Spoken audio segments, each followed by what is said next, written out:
shall tell you a small tale about light that did not yet know it was light, about forests that listen, and about the quiet space between what is seen and what is almost seen. This is the story of a plasmoid and of the night that watched it begin.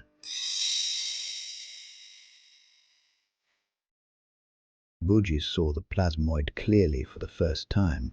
One bright living plasmoid drifted slowly beside the forest path. Behind it, several smaller glowing lights moved quietly between the trees, like distant stars that had forgotten to stay in the sky.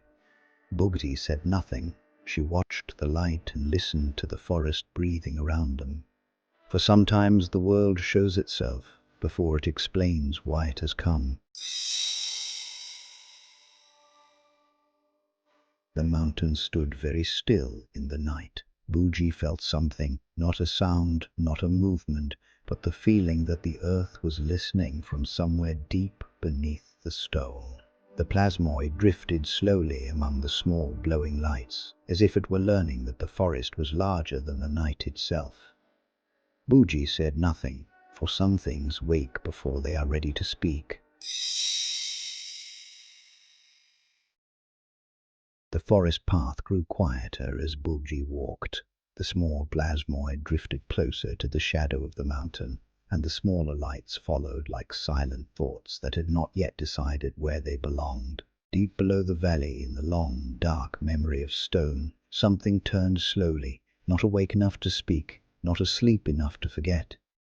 The earth only breathed once, very softly. Boog'si felt it, though she did not yet know what it was.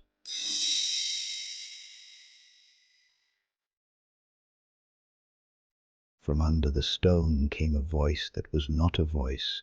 It was the feeling of words moving slowly through earth, like roots learning how to remember sound. "Little light," said the earth, "why do you wander in the forest night?" The plasmoid did not answer. It only glowed a little brighter, as if it were thinking. Boog'si listened, holding her lantern very still. For sometimes the oldest voices ask questions before they are ready to hear the answer.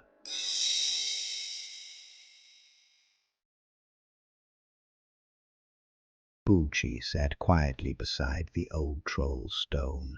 Slowly, very slowly, a physical troll peeked out from behind the stone, its ancient eyes looking at the forest night. Boog'si blinked once. "Wow," she whispered. The plasmoid glowed a little brighter, as if it also felt surprise. For sometimes the world reveals its oldest faces when light is ready to listen.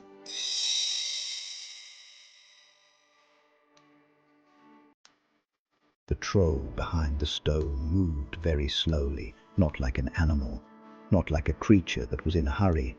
It lifted one heavy hand and touched the moss as if it was remembering how earth feels. "Little light," said the troll voice from deep stone memory, "you are not afraid." Boog'si did not step back. The plasmoid drifted once around her head, as if the night itself was breathing quietly. "Wow," Boog'si said again, very softly, for sometimes courage is only the moment when the heart decides to stay where it is.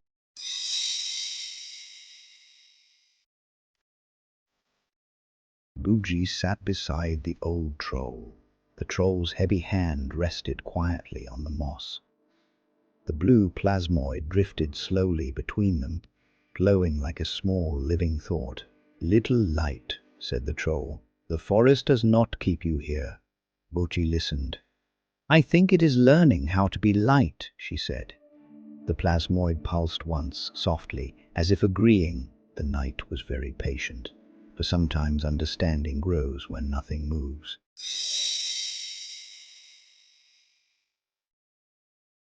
Boog'si and the old troll sat beside the mossy stone.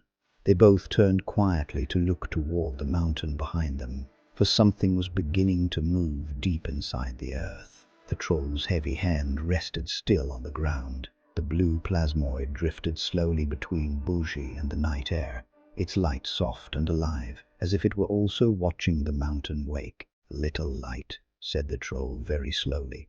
"The mountain is remembering something." Boog'si said nothing.